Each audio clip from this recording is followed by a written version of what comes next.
On this Friday edition of Locked On Grizzlies, the dynamic duo rides again. It has been too long. It's myself and Damichael Cole talking Memphis Grizzlies basketball once more. I make an interesting connection to the current plight of the Dallas Mavericks and what Memphis may experience down the road. We both have a mind meld on Dalton Knecht, maybe not so much on Robert Williams III.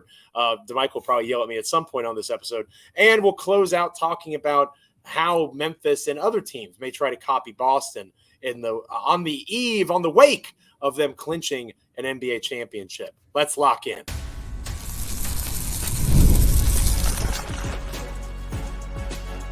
You are Locked On Grizzlies, your daily Memphis Grizzlies podcast, part of the Locked On Podcast Network, your team every day. Yes, indeed. We are your team each and every day. And once again on Locked On Grizzlies, we are a team. It is myself, Joe Mullinax, joined by my co-host, Damichael Cole of the Commercial Appeal there in Memphis, Tennessee. Wonderful to have Damichael back with me. Wonderful to be together again on this Friday. We're going to get down on this Friday and have some fun looking forward to the weekend. This episode of Locked On Grizzlies is brought to you by PrizePicks. The easiest and most exciting way to play daily fantasy sports. Go to prizepicks.com/LockedOnNBA and use the code all lowercase LockedOnNBA for a first deposit match up to $100. We are free and available as proud members of the Locked On Podcast Network, your team each and every single day. Like, comment, rate, review, subscribe, whatever the case might be, however you take in podcasts, Apple, Spotify, Amazon, YouTube. Make Damichael and myself a part of your NBA and Memphis Grizzlies content consumption each and every time an episode drops. Before we get into our pretty meaty Friday edition of the show, Damichael, you've had a very busy week. Congratulations on all your work being done over at 92.9 as a guest host. I've enjoyed catching up on some of the pods. I'm not going to pretend like I listened live because I'm not there in Memphis, but I have listened a little bit, and you've been all over the place as the NBA draft approaches. You're a superstar, man. Well deserved.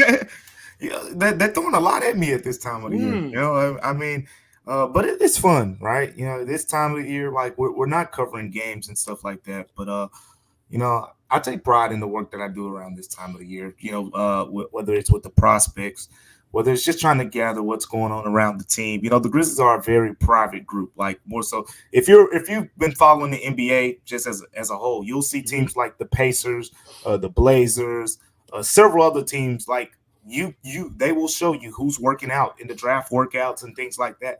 The Grizzlies don't do that. Very private.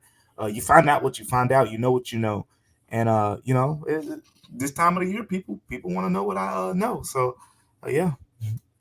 Well deserved, and you certainly know a lot there, Damichael Cole, and we'll talk a little bit about our disagreement over Time Lord earlier in the week. Because I don't know who's right for the center spot, right, Joe? Yeah, it makes me a little worried. I appreciate that you listen to the solo shows. It makes me a little nervous. Well, Joe, they were telling me. They were saying, did you listen? Yeah, it hurt my heart a little bit. But we have common ground again with Dalton Knecht, and we'll talk about the recent appearance you made over on Grind City Media, doing the mock draft fun with them.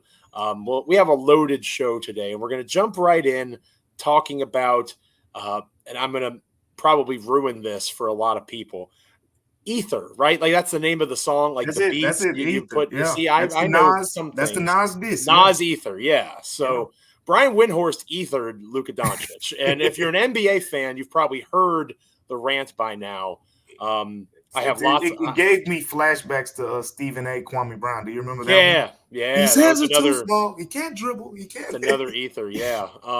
Luka Doncic got destroyed by Brian Windhorst, and it's one of those things that was said. If you haven't caught it, it's all over the internet. You can check it out on YouTube. I'm sure on ESPN's social media. It's everywhere. But it was so powerful in terms of how specific the critique was of his defense, his attitude, the way that he reacts to the officials. For me, Damichael, and you know far more about this as a journalist there covering teams every day, that is something that doesn't get said by someone like him unless it came from somebody who doesn't care that it leaks, if that makes sense. That's somebody that's running something in Dallas, maybe not Mark Cuban anymore, but that's coming from someone somewhere where they are saying this is the issue and it needs to be corrected. And they're willing to take that PR hit, which is certainly happening to Luka Doncic as we speak. The reason I bring this up here on the, as I mentioned earlier, the eve of the Boston Celtics potentially sweeping the Mavericks. It wouldn't surprise me if Dallas won Game 4 and then it ends in Game 5.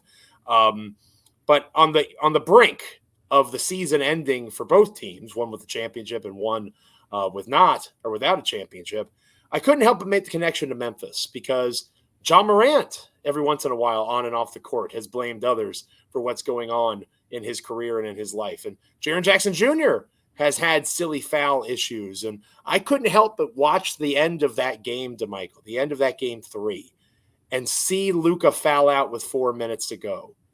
And see John Morant doing the exact same thing, or see Jaren Jackson Jr. And in fairness, from a basketball perspective, Jaren's probably the closer comp in terms of making a mistake like that would hurt the team in that way.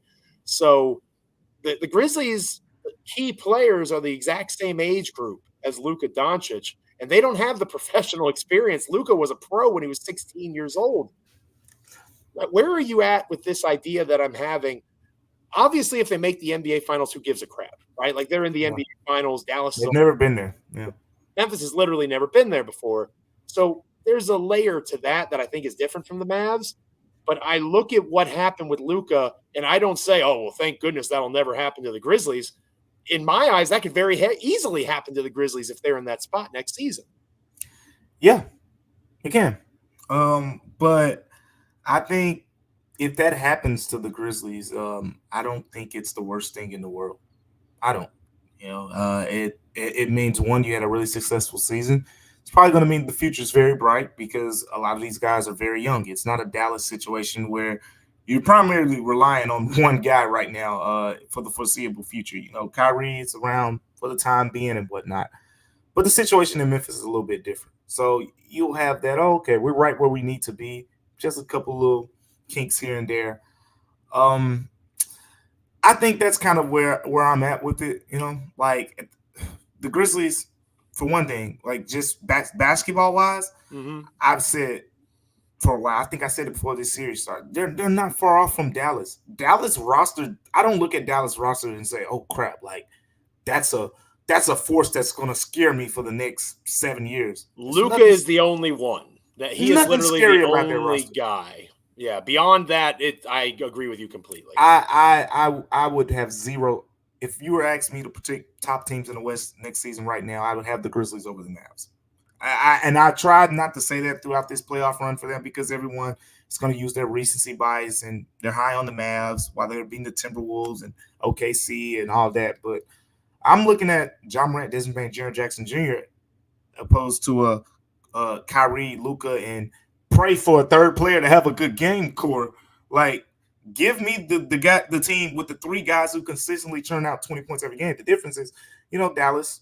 I mean, Luka, the best player. He's clearly the best player of that six that I just named or whatnot. But the point being, getting back to your point, to the mental side of things, that's the area as it pertains to John Morant that I'm really, really interested to see this upcoming season. Because I want to say, what you just said was important. You talked about Jaren Jackson Jr.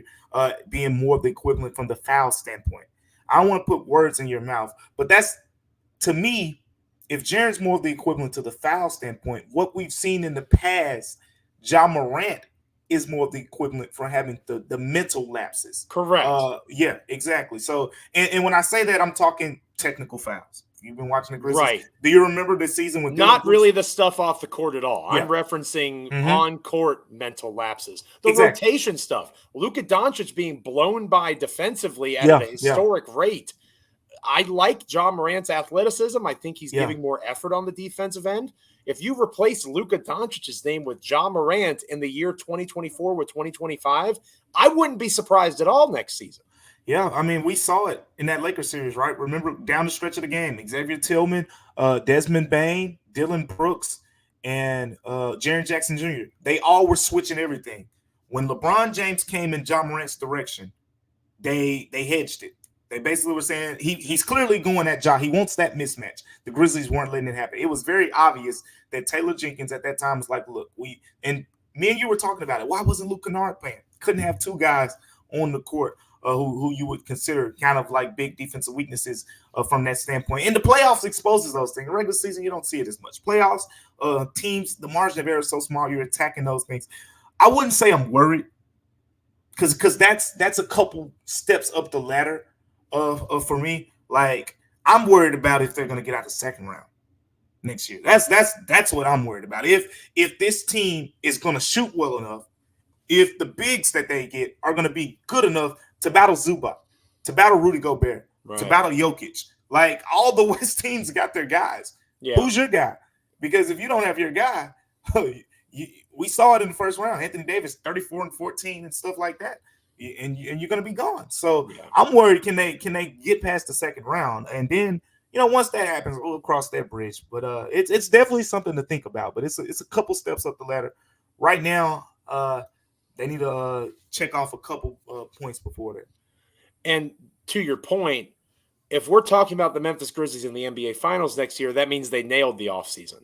However they do it, right? Yeah. Whether it's drafting Donovan Clingan is a double-double or something. Whether it's trading for Robert Williams III, and he has the healthiest season he's ever had. Brooke Lopez has a renaissance. Jared Allen is a dude. Literally, they sign Andre Drummond. Like, whatever it is, they nail it. Right. And it goes exactly the way it's supposed to. And at that point, you roll out the ball and you do the best you can. The difference for me is Memphis hasn't been there before Dallas has. And I think that you can enforce that a little bit more with these Mavericks as opposed to the Grizzlies. But let Damichael and I know what you think. Do you agree with Damichael? And I think I kind of agree with Damichael, to be honest with you. Getting out of the second round is the first major step for these guys. But again, I couldn't help but watch Windhorst just destroy Luka Doncic and think, again, basketball specific, not talking about off-court issues, the type of mistakes that Jaren and Ja have made in the past. I saw some similarities there. When we come back here on Locked On Grizzlies, I mentioned Time Lord. I'll give Damichael a chance to be mad at me over my response to his drafting him earlier on this week. Plus, we will end on a positive note, at least in that segment, because we found each other again with Dalton Knecht, and that'll be what we focus on next, coming up on Locked On Grizzlies. But first, this episode of Locked On Grizzlies is brought to you by PrizePicks. With PrizePicks, you can turn $10 into $1,000 in a single game watching your favorite sports this summer. You can make a PrizePicks lineup in as little as 60 seconds. You just need to pick more or less on 2 to 6 player stat projections, and you are locked in. There's always action on PrizePicks. This is the perfect time to try out something new as basketball is winding down. You can give esports a shot. Obviously, the WNBA is in full swing. Baseball is going full tilt. You can check out all different types of competition there at PrizePicks. With the NBA Finals, maybe you want to go Jaylen Brown for more than 25 points. Maybe you're passionate about the W and Caitlin Clark making more than 3.5 threes. You can combine all sorts of different types of projections with PrizePicks. Download the app today and use the code LOCKEDONNBA for a first deposit match up to $100. Again, download the app today. Use the code LOCKEDONNBA for a first deposit match up to $100. PrizePicks, pick more, pick less. It is that easy. When we come back here on Locked On Grizzlies, Damichael probably gets mad at me for a little bit, and then we'll hug it out at the end. Stick with us. Welcome back to Locked On Grizzlies. I'm Joe Mullinax, joined by my co-host Damichael Cole of the Commercial Appeal there in Memphis, Tennessee. He's an award-winning Memphis Grizzlies beat writer. He's been a guest host over on 92.9 FM ESPN there in Memphis. Been doing all sorts of great guest spots. If you're thinking to yourself, Joe, you're just sucking up to Damichael because you know he's mad at you. Yeah, you're exactly right, because I came out and we talked about the ether beat a moment ago. I feel like I kind of ethered the Time Lord idea. Maybe not entirely successfly, because I do think there's I'm interested to hear your counter, because I think there's an easy lane that I left open there. Oh yeah. You gave me a layup, but I did. I'll dunk it in. I figured that was coming.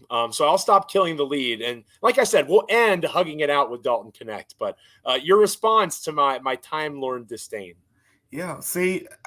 It's one thing to disagree with the acting. I'm okay with that, and we saw in the comments a lot of people were okay with Time Lord, and some people were not because of the injury stuff. And I thought more of that was kind of the self-explanatory part. Look, everybody knows this. I grew up in Memphis. Joe covered the Grizzlies during all those days. I know the Chandler Parsons stuff. I know, the long history. Guys who have injury problems, and you want to stay away from them. I'm very clear on that. So the idea of getting him, you don't sign off on that trade unless you dot your T's and I's and make sure physically everything's okay. All right, now that we got that easy part out of the way, now let's get to the real. Sure, you don't want Time Lord, former second team all defensive player, big part of a Celtics finals team. And in fairness, I did acknowledge all that. You did. But to say that you would take Brook Lopez, an aging 36-year-old, when you got a 26-year-old who's dealt with some injuries, but has not even reached the prime of his career yet, I can't. There were so many other guys. I mean, because look, Brook Lopez has clearly played his best basketball. And what I think is he still has good basketball in him, but Milwaukee has been such a great situation for him. The fact that he has Giannis, the fact that he had Drew Holiday, the fact that he could just drop in the paint.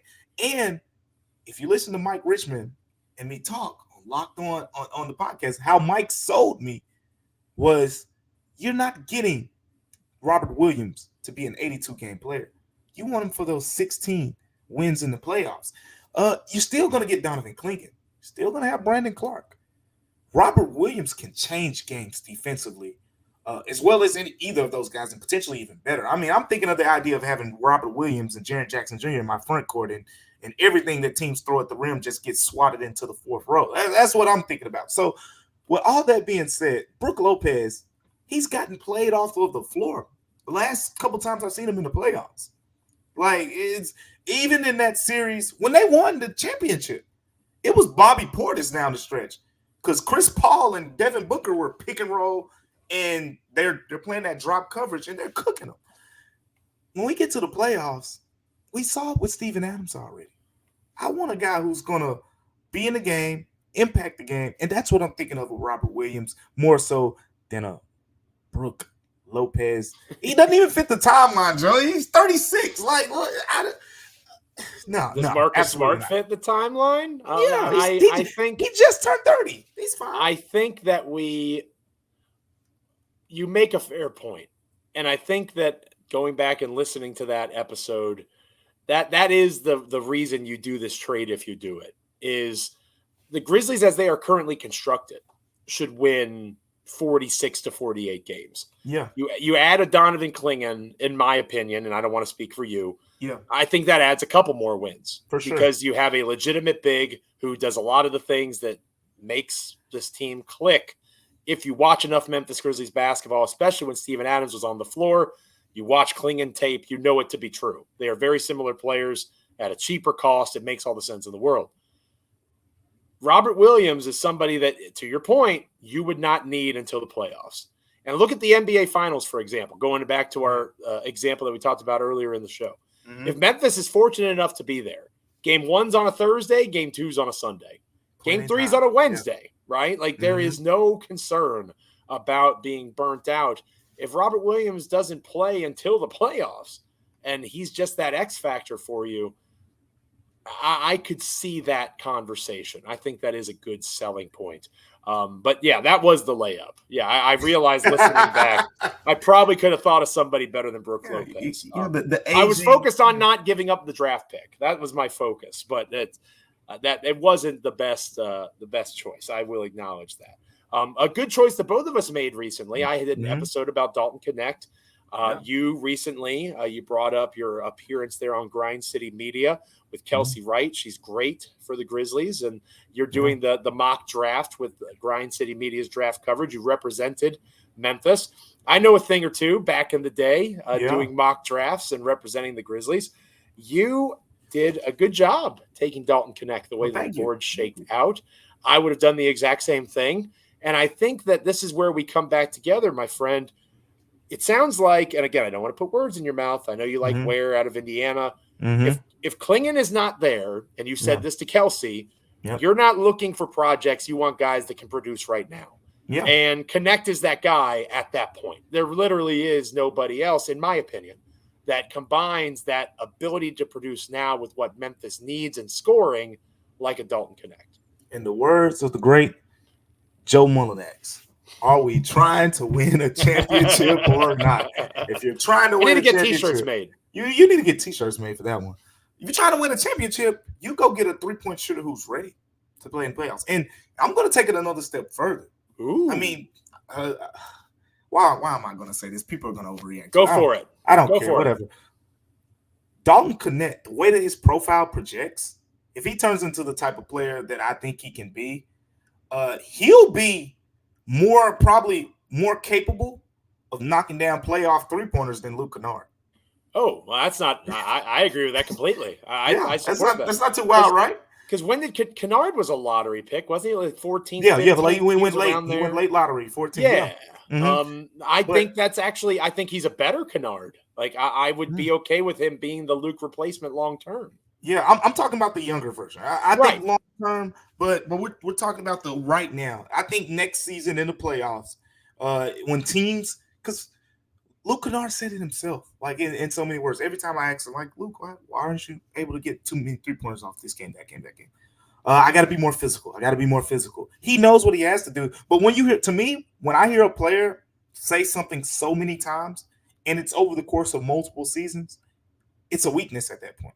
He can't physically do it. Yeah, it's he knows what he has to do, but it's not a strength of his game. It is not a strength of his game to deal with the physicality. That's why certain teams, if you look at Luke Kennard shooting profile, who he shoots well against, when it's the Clippers, when it's the Lakers, when it's those super physical, grab your shirt a little bit when you come off that screen, bump you a little bit, guys. Those are the teams that's a little bit harder for him to create against. And as good as he was from the standpoint of, when he was on the floor in that Lakers series, the team was better. You can make the argument that, if he doesn't get it, they have a better chance of winning that series. But he wasn't making a lot of 3-pointers. He just wasn't. And Dalton Knecht, just because he's more naturally comfortable as a scorer. Luke Kennard is a shooter. Dalton Knecht is a shooter, but he's a scorer too. And that's why when people say, oh, he's the replacement and things like that, he could be, down the road. Like you're thinking of your head. But as far as next season, I want both on the roster in addition to Desmond Bane. I think that Dalton Knecht is a playmaker as well, at the very least for himself. Yeah. Right. Maybe he's not a playmaker for others. To be honest with you, I see some G.G. Jackson in the way that he scores the ball at times. So I think that they do it in different ways. But the fact of the matter is, Knecht can still get his own shot. He can find a way to create for himself. And I do see the value in that. So let us know if you agree. It sounds like Damichael and I are plan B being Dalton Knecht. It sounds like we're on the same wavelength there if it's not Klingon or even Aware, right? Like I think it should be Klingon, but I'm not. Where's probably my trade down guy. As long as it's a big, at some point they can. I'm kind of at that stage. Yeah. Let us know what you think in the comments about Dalton Knecht. Obviously, we talked a little bit about him early on, or if you just want to make fun of me for suggesting Brooke Lopez, I think I earned that on this Friday edition of Locked On Grizzlies. And when we come back, we're going to close out the show talking about trying to copy Boston. It's a copycat league. How could the Grizzlies potentially try to mirror what the Celtics have done? We'll talk about that next here on Locked On Grizzlies. But first, a friendly reminder, Locked On Sports Today, the first of its kind 24/7 streaming channel over on YouTube. You can also check it out on the free Amazon Fire TV channels app. Damichael and I are talking basketball. Even when we disagree, we're not yelling at each other. We're not getting personal. You're not putting the ether beat behind anything that we're doing here. It is about the game, and that is what Locked On podcasts are about, bringing you analysis and opinions of the game itself, the teams, the leagues, and you can catch all that over on Locked On Sports Today. Make sure you're checking that out if you haven't already done so.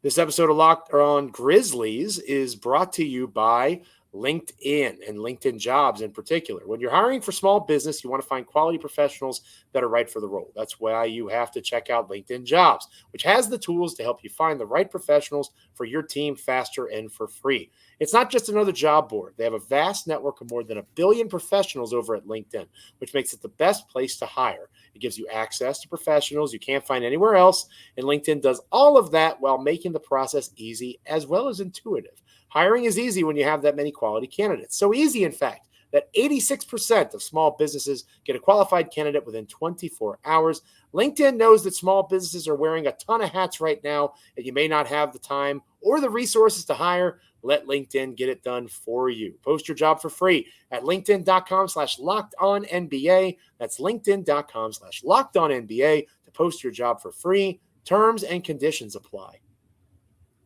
We'll close out this Friday edition of Locked On Grizzlies talking about the NBA being a copycat league and how Memphis can copy Boston if they can. Stick with us.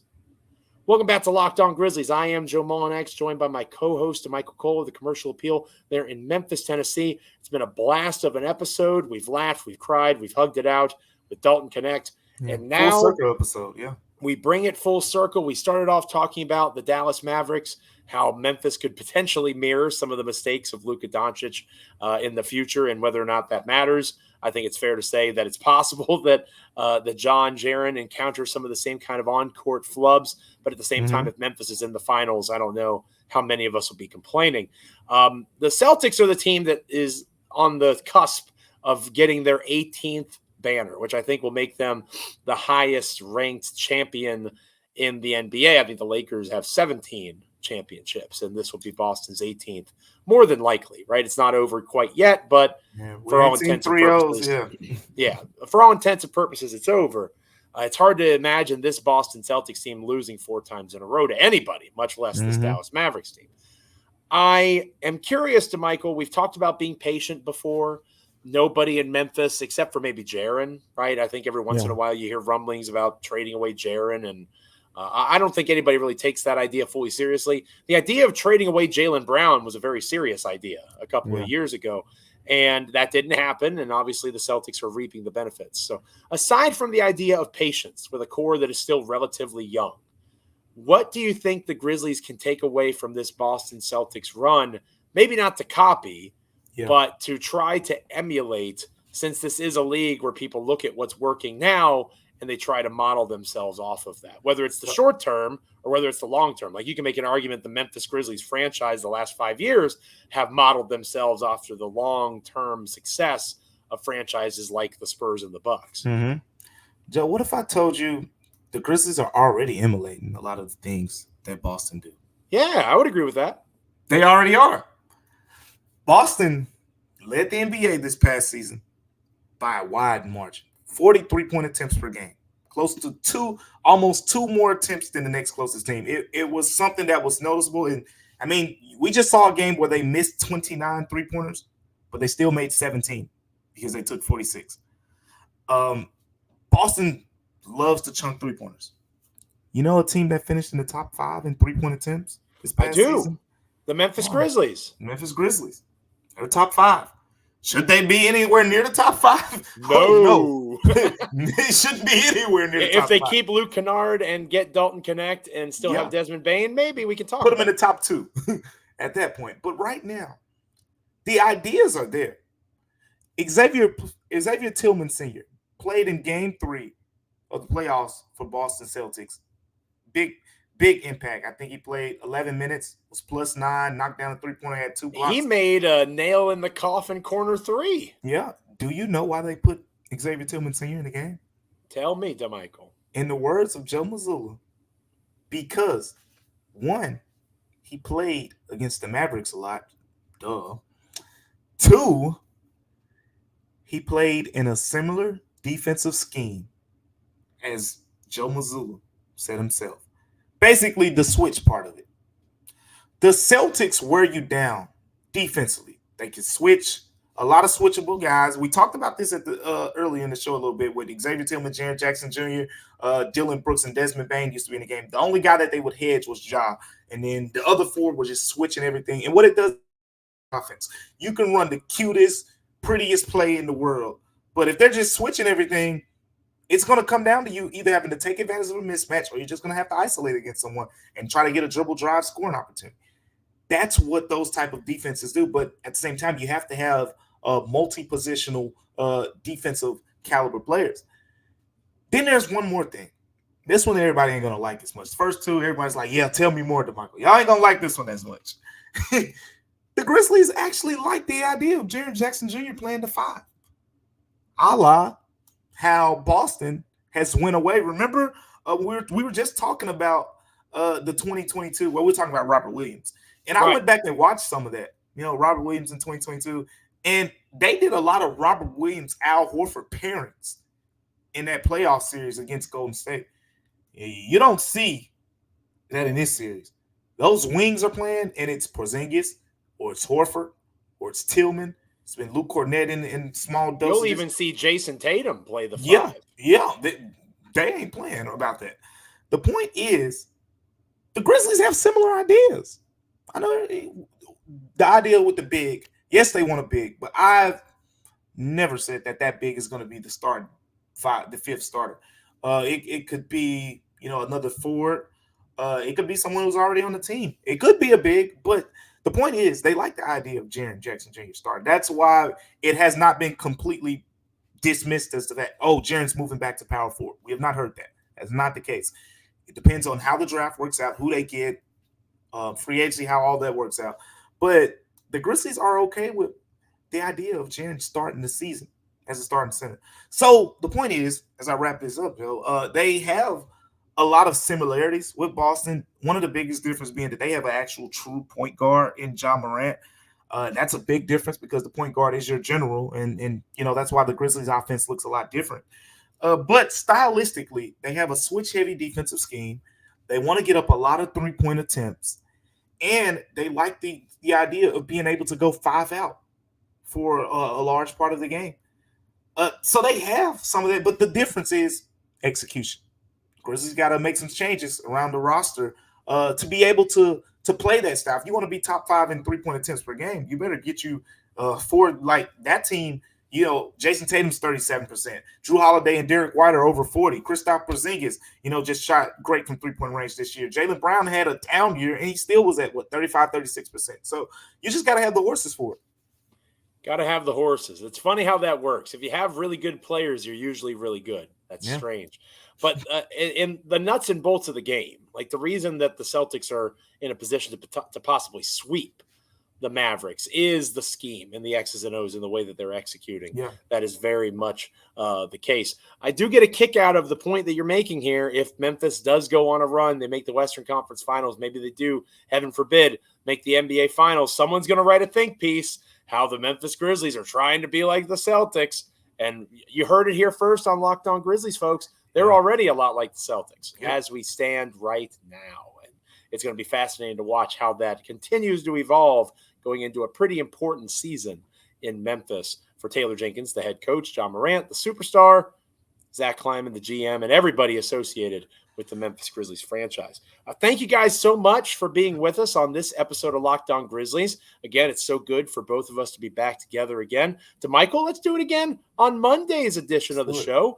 I think that there's, probably going to be some NBA Finals conclusions, some bows that can be tied. Maybe I could give Xavier Tillman his flowers a little bit. Yeah, I think that would be nice, shouting him out and continuing to acknowledge the run that the Boston Celtics have gone on. But the eventual end of the NBA Finals means we're that much closer to the draft, maybe another mock draft roundup, all sorts of different directions we can take. Because I think on Monday, partner, correct me if I'm wrong, we'll be 9 days away from the NBA draft since they've moved the first round up to the Wednesday. Yeah, we're getting close in the 2-day drafting that me or you really like. But I'm just thinking out loud here too.